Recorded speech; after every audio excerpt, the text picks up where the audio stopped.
Okay, it's time to get all of that into there. G'day,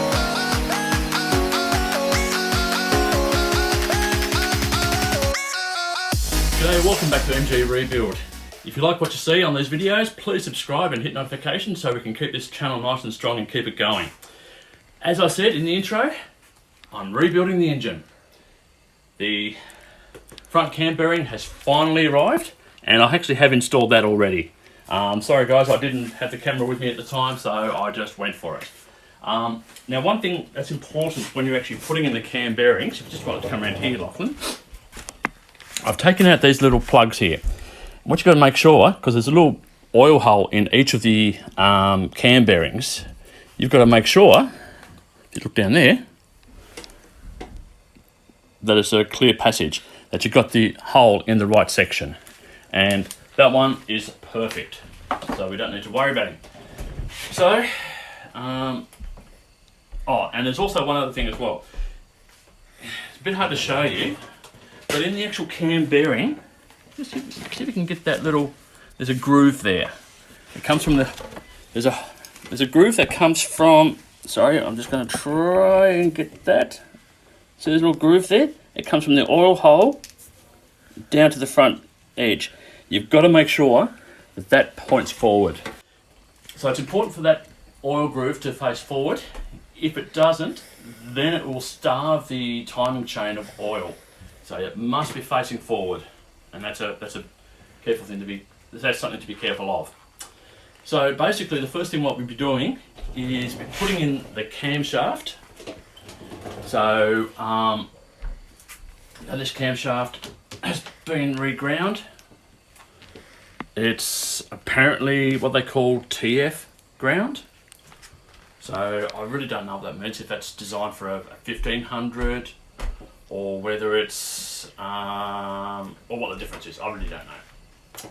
But anyway, we'll pop that in first. So what we've got to be mindful of also is the centre bearing. As we know, the centre bearing is in two pieces. I'll just pull him out.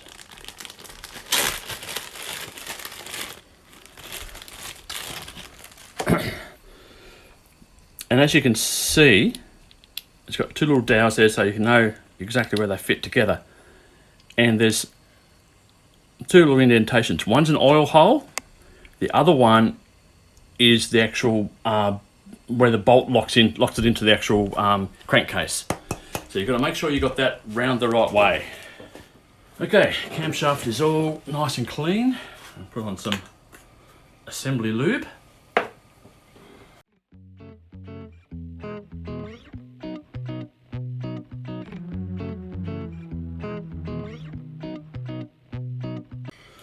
Okay. Just got to be careful of that front bearing. Anything's not the scratching.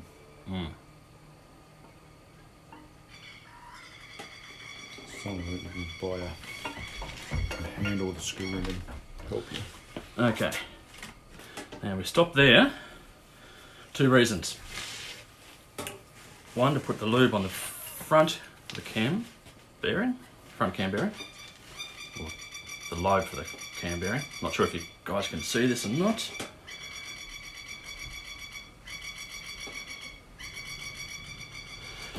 And secondly, centre bearing. Now, just got to make sure we get it round the right way.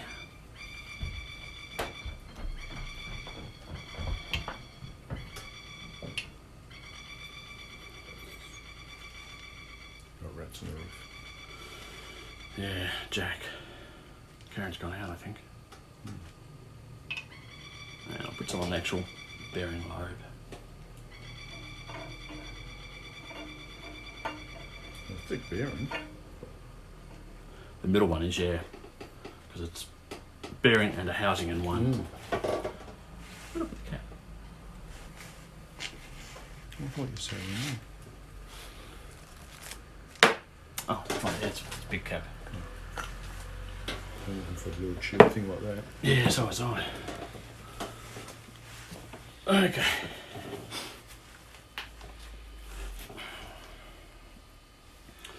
Now, when we put it together, got to make sure that those little locking holes lock in together. Oh, tight. And then we get it around the right way. So, oil holes on top, got to go that way. Got to go that way.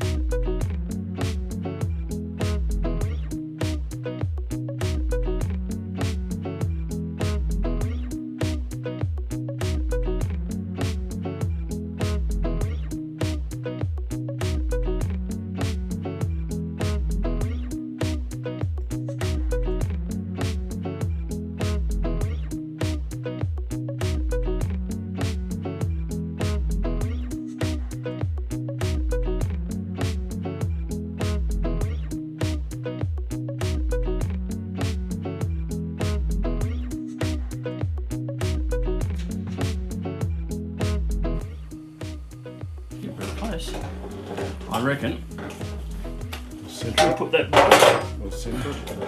putting the bolt in should centre it now. Got a little point on it. Somewhat. Should get a bit of sealant on this too. Put him in first and see how it feels. Just line him up first. Yeah, good idea. Now, we've got the cam bearing in, so we just got to put in the plate at the front, the thrust plate. Doesn't look like there's a special way it goes, so in it goes. Tell by the old markers, can't you? Well, they actually look the same. I'd say both sides have been used.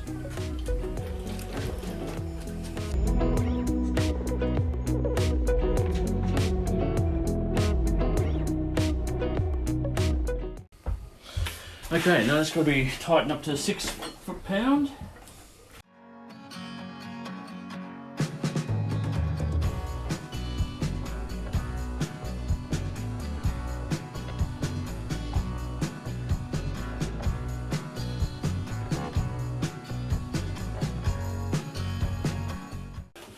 That's done. So what we'll do now, we'll just give the block another wash down because we've had a little bit of crap in there, so we'll do that. Then we'll start looking at putting the pistons in. Okay, the camshaft's in there now, so the next thing is to put in the crankshaft and test it for end float. Oh, which is heavy with the flywheel on it.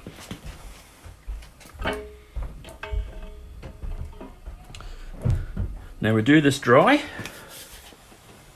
Okay, we've got that zeroed off now. So the recommended clearance is between 14 and 37 thou. I've just pulled that back. Is that still 0? Yep.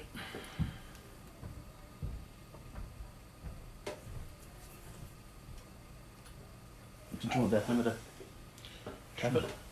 Shouldn't have to. Did it move any? Yeah, it did. Is that back on 0? Yep. It's 15 and a half. And float. Yep. 0? 0. I'll just show everyone at home what we're doing. So as you can see, we've got an end on the end of the crank there, and the dial is 0 at the moment, and we're just pushing it forward. And you can see there, it's 16 and a half at a push. Whoop, sorry, wasn't watching the camera. Yeah, it's about 16 and a half. And the clearance is between 14 and 17. 14 and 37, so it's well within specs. No, good result. Can't get him any tighter than that. Okay, now time for put the pistons in. Put a bit of oil around our bore. Okay.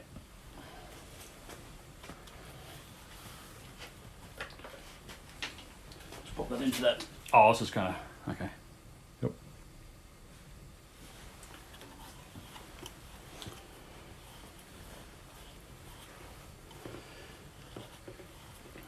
Okay, so we've oiled the bore up, we've oiled the piston and the rings, making sure the rings are all seated with the gaps in different areas, and the actual cam rod or the small end bolt must be on the other side to the camshaft. This is number 1.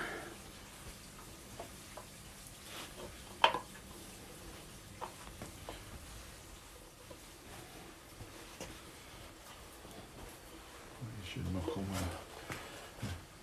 Hammer's just there. It's still got the bearing in it. Yes. I might just Just tap it on the threads, yeah. keep pressure down on that. Do you want that one?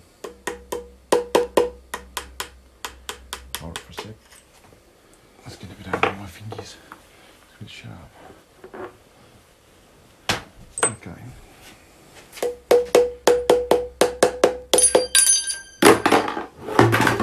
Let's see if anything else can fall.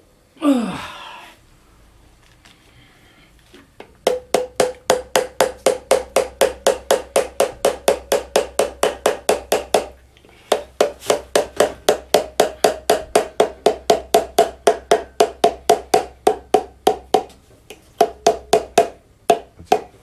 Got him?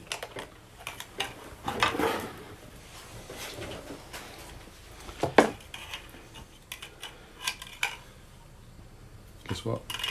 Right. Bucket fill. You've got a quick release. Yeah. Lube in there. Okay, all 4 pistons are now in.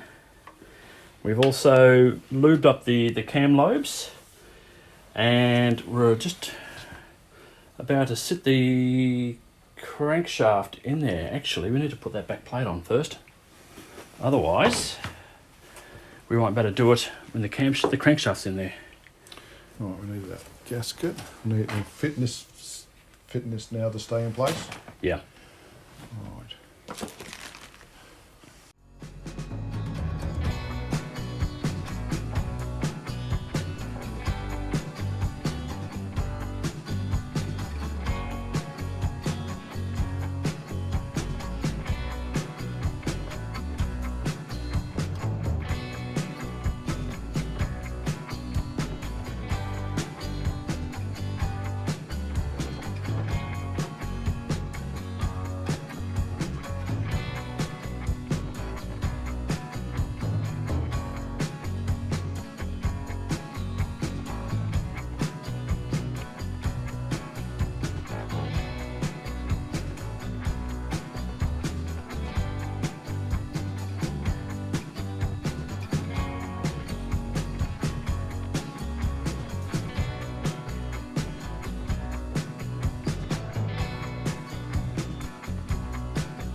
Go right. We can move the crank up here.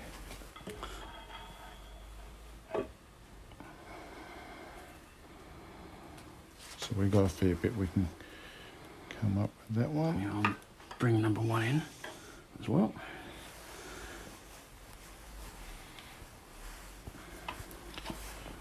Now if you want to put, we can just sit our caps on those ones so they don't Yeah. fall out.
Right, let's put Okay. this suckers on. We'll put all that and bolt that down. Torque them up. And then we can go over these again. Number 1.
Okay, as you can see there now, the pistons are in, big ends are on, mains are on, and also wide off, so those little suckers won't come loose. If you want to see how you do the wiring, shoot me a note and I'll show you how. But as far as I'm aware, all I'm ready to do now is put the sump on. Okay, just a real quick bit here. I'll just show you how I wire up the mains.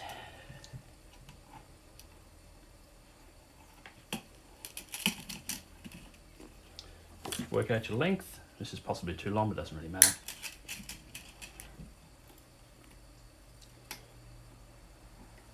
Clamp your wire in.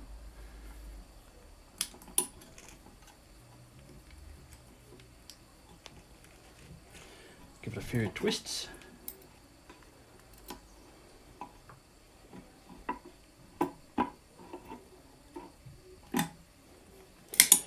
Not too many, because otherwise it will break off.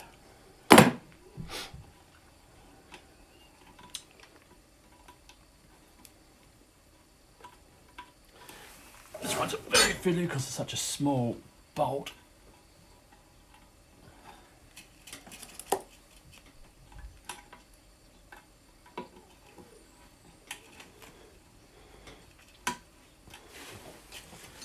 And then you just grab the wires again.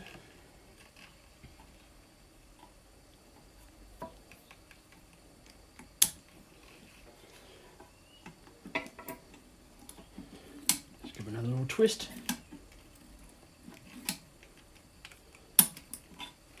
And just cut off the end.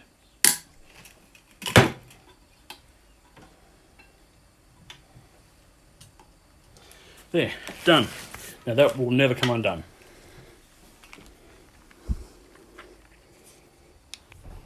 Okay guys, that's the end of today's episode. We've got the short block done, so we've got the pistons in, we've got the camshaft in, and I've also got the timing gear on. Unfortunately my battery did go flat, so you didn't get to see that part, but I'll do a recap on that next week. So until then, don't forget to subscribe if you like what you see, click the notifications and throw me a comment as well. It's always good to hear what people think about what I'm doing. So until next time, see you later.